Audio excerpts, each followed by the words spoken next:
I didn't plan on doing it that soon, but after last night, I couldn't keep pretending it wasn't happening.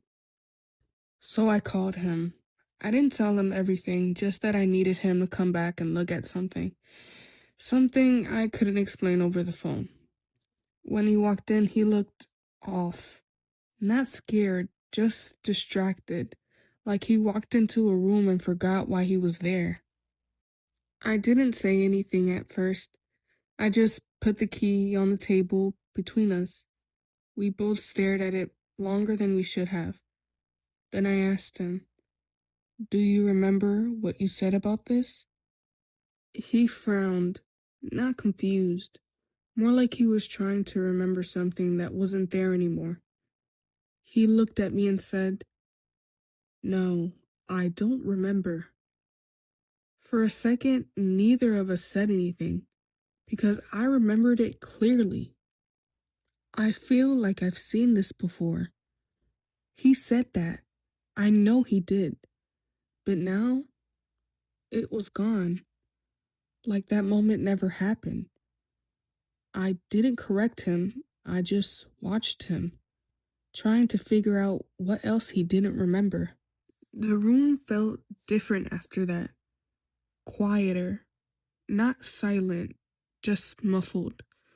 Like something was pressing in from the outside.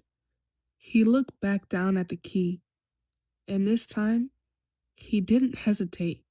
He reached for it. The second his finger got close, he stopped. Not by choice.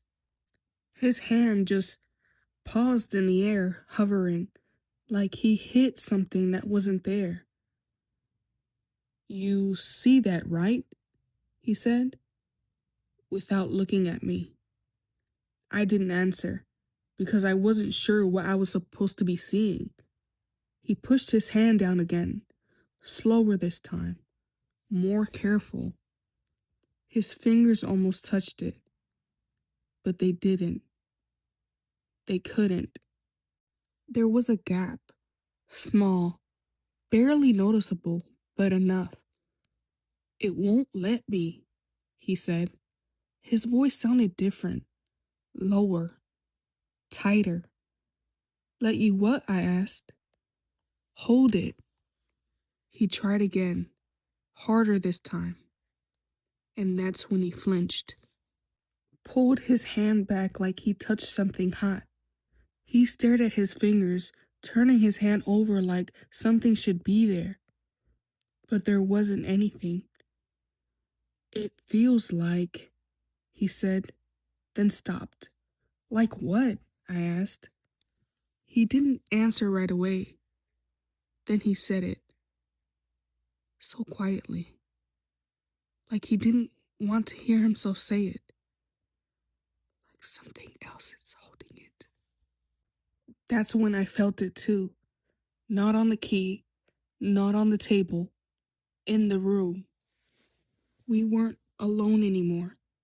I looked at the key again, trying to see what he was talking about.